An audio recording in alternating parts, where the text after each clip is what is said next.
natin. Jenny Jaime!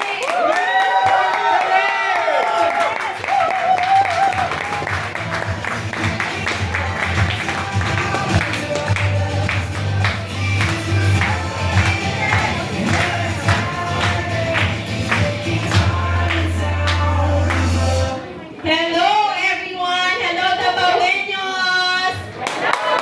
Meron po kayo today?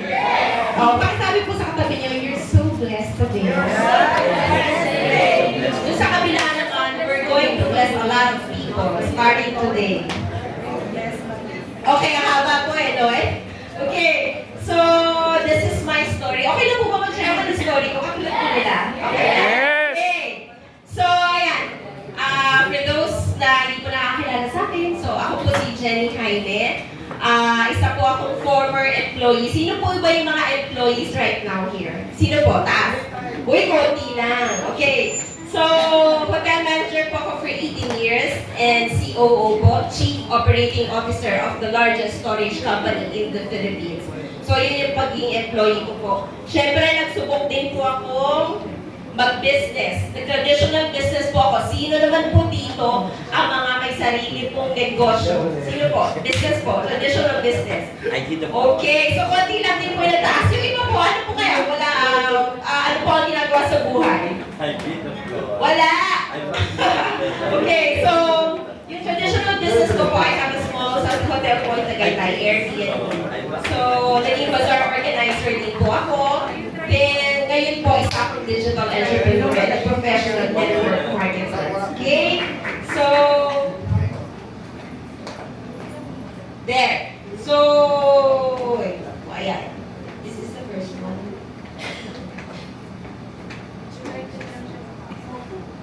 Wait lang po. Ano mo na sila first? Okay, next. Alright, ayan po. Ito po ako as a hotel manager. Accountant po ako by profession. So, naging hotel manager po ako for 18 years. Then, yan po ako. So, syempre, alam niyo naman po, pagka nasa taas ka, yung rank mo, ikaw na yung pinakamataas. Of course, yung mga kasama mo pong employee is eyeing for your position. Tama po ba? Okay, so kasi isa lang po yung position na yun na nasa taas. So, napolitika po ako that time. So, I lost this job. So, ang nangyari po, na awa po sa akin yung mga kaibigan ko, marami po akong business owners na friends, ang ginawa niya po, sabi niya, sige, mag-try tayo mag-negosyo, ikaw ang mag-manage.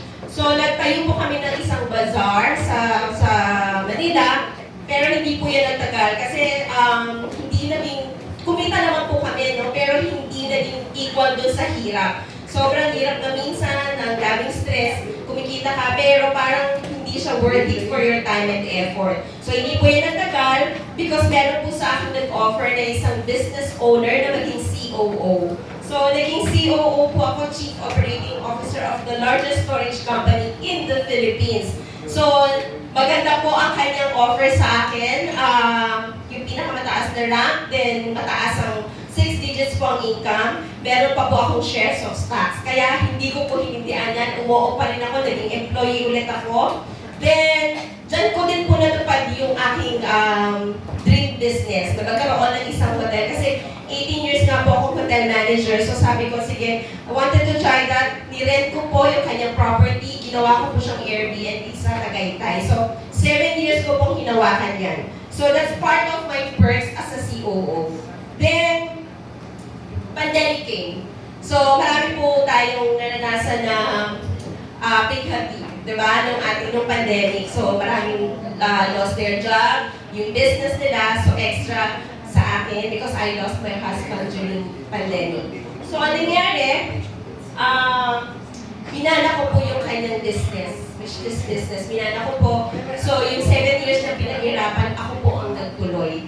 Okay, so sabi ko, this is starting something new. Kasi as a COO po, kahit nakapikita ko, kahit tulog po ako, alam ko kung paano ko gagawin yung isang business na iyon. Kasi yun po ang aking forte, di ba? So this is new for me. Kaya lang sabi ko, I wanna try this. I want this eh.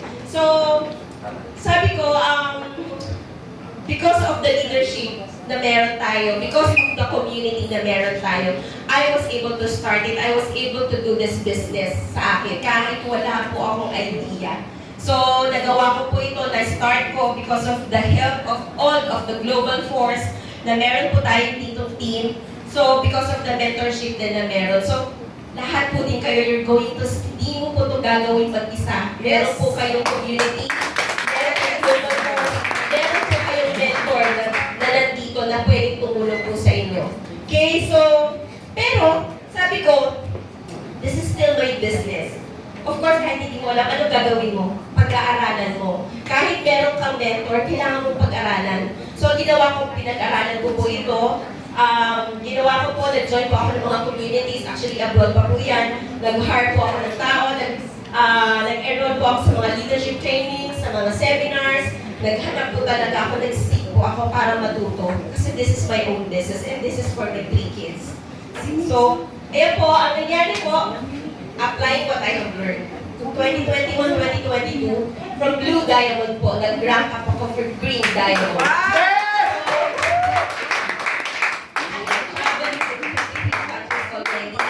So ngayon po, nakagaling ko lang po ng Canada and Antigua, Barbuda last May. So nagpahinga na po ako ng June, then July, this 22nd or 23rd po, lilipat po ako papuntang Amerika ulit. Okay, so I've traveled in a lot of countries already. So, these are all sa Asia po, more than 10 countries na pinapuntahan ko, pabalik-balik po ako dyan.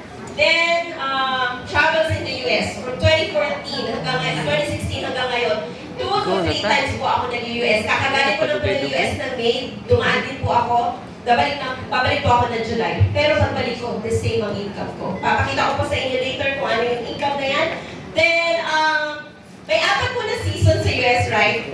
Winter, spring, summer, and fall. Lahat po yun na-experience ko na. Sino po ba dito ang gusto ma-experience ng 4 seasons? Okay, let's do it! Let's make it happen, okay? Then, come 2019. Ito po, grabe. I was able to travel in my dream destination. Lahat naman po tayo, meron tayong dream destination. Tama po ba? So ako po, Europe. So I was able to go to Europe. Alam nyo, every girl's dream po ata yung Eiffel Tower. So I was able to go there last 2019. This is an all-expenses paid trip. $1,000 pa po pocket money ang ibinigay sa akin. Sino po ang nakapanood ng crash landing ko? Chloe, sino po nakapanood? Okay, so lahat po ng magagandang pinakita doon sa Switzerland, doon po ako nagpunta. Okay, so inikot po namin ng Europe more than 1 month.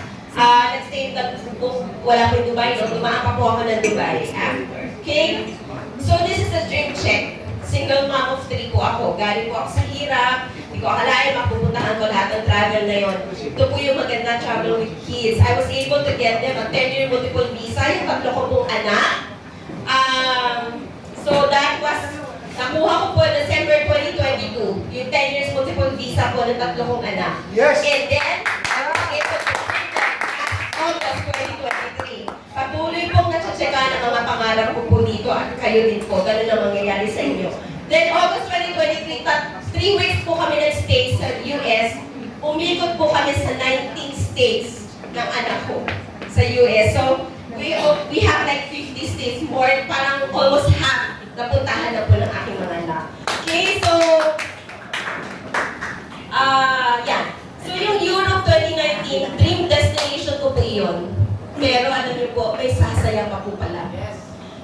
Yung nanay ko po at tatay ko, 76. Sino po ang mga senior citizen na po dito? Senior. Yan, ang dami. So, alam niyo po ba, may soft spot po ako sa mga senior citizens. I love all of you. Kasi yung nanay at tatay ko po, tatay ko is 76 years old, nanay ko is 70 years old. So, malaki po ang pangarap ko para sa kanila. Nagpupursige pa po ako because of them. Para po sa kanila din ito. Alam niyo po ba, yung 2019 na Europe, akala ko po yun ang pinakamasayang travel sa akin. You know what? Yung 2019, I was able to bring the whole family, kasama po ng nanay at tatay ko, sa Hong Kong Disneyland. Nag-stay po kami ng 8 days, 7 nights there. Nag-spend po kami ng 2 years. Alam niyo po ba, first time nakasakay po ng aeroplano ng tatay at nanay ko. First time din nilang naka-outside the country. Sino pong anak ang hindi matutuwa? Yes. Okay, so, noong 2019, every single year, dinadala ko po yung family ko outside the country or out of town. Kasi gusto ko po talaga maibigay sa kanila ang best. Okay? So, aside from all the travels, kasi alam mo, may nunal po ako sa paa, talagang gusto ko pong nagta-travel eh. So, aside from all of those na mga blessings from the Lord, talagang blessing po ng Panginoon lahat ito. So, of course, meron na po kaming house. Yung house po namin, this is not yet my dream house. Pero napakalaking achievement po ito sa akin. Why? Galing po kami sa hirap. Galing po kami sa butas-butas na bubong. So, sino hindi po matutuwa dyan? So, syempre, of course, the car incentive here. I have a car here also. So, meron na rin po ako mga investments. So, this is for my 3 kids. And, ito po yung pinaka-latest ko. So, March 13 of this year, the 21st birthday po ang anak ko. Di ba lalaki ko? Ang nito is 21. So, alam niyo po ba ang regalo ko? Isang brand new car. Para sa akin na. Pinili ko po ito ng cash. Binigay ko po sa kanya, nagulat siya. So, tuwang-tuwa po, of course, lalo na yung nanay tatay ko, tuwang-tuwa po sila. So, sa akin na as a mom, as a single mom of 3, and also as a daughter ko, so talagang sobrang natuwa ako for them. Okay? So, aside from those material things, maraming recognitions dito, which we're going to do this also para sa inyo. So, 2021 po, ako po ang gumawa ng business. So, 2022, after the pandemic, first time po ulit ng Amerika is 2022, Las Vegas. Ano po nangyari? I was awarded the Global Top Performer for Green Life. Amerikano, ang Turkey, ang mga Korea, di ba? So, tayo po is developing country, sila mga first world country, pero hindi po papatalo ang mga Pinay. Yes! Hindi papatalo mga kapawin. So, ito po, yung sa kabila, hindi ko po yan dream. Pero masarap din po palang malagay sa isang billboard. So, lahat po ng top performer, top earner ng buong Pilipinas, nilagay po sa billboard. My gosh, diba? Kasama po si Coach Janice Chan at saka si Chief Bong Chan. So, I'm so happy to be there also. Sino po ba gusto malagay niya sa billboard dito? Oy! Meron din. Okay. So, 2014. 2014, we're broke. Daming utang. Pero the 2014 po, nag-join kami. So, 62,810. I don't know if you can see it. 62,810 yung unang income namin po dito by doing the business. So, yung 62,810, pwede na pandagdag po ng income. Pero syempre sa mga, alam natin, katulad sa baby, 62,800, maliit. Pero para sa amin po, malaki na po iyon. So, ang maganda po, we are just sharing the opportunity, we're sharing the product, and we're sharing the vision that this will really change your life for the better. Alam niyo po ang ibinigay sa amin for 1 month after 2014. So, ito po, this is my best month ever. 2 million? It's 2.4 million for 1 month lang po. Hindi po yan 1 year, it's 1 month income. So, if you're earning like 25,000 right now, you have to work like 8 to 9 years bago mo po makuha yung isang buwan ko. Bakit hindi mo to bibigyan ng panahon mo? Okay, so, hindi po laging ganyan. Hindi monthly ganyan eh. So, syempre, minsan mababa, minsan ganyan po. So, still, you have to work like 4 to 5 years bago mo kitain yung isang buwan na pwede mo kitain po dito. Okay, so, isa ka milyon ba? this is my total earnings for 8 years. That's $1 million po. Nakikita po kayo, yung this is for employee, 25,000. So, magkano po? Like, 200, ilang years ko po pwede pagka. Yung 8 years po na pinaghirapan ko is you have to like really work like so, for the whole year na siya. For $1 million. So, ang maganda nito, we just said yes to this opportunity. Yes. So, yun lang po yung hinihingi namin sa inyo ngayon. Say yes to this opportunity. Join us. So, yung 1 million na yan, total, the 62 million pesos, di ba po? Ano po yung G20? How much? 260,000. So, ilang beses niya niyang binalik po yan sa akin? 238 times. Yung isang beses ko na kinapital na 265,000, Ilang beses na po binalik, 238 times nang binalik po sa akin. So, sino masasabi na hindi ito worth it? Tama?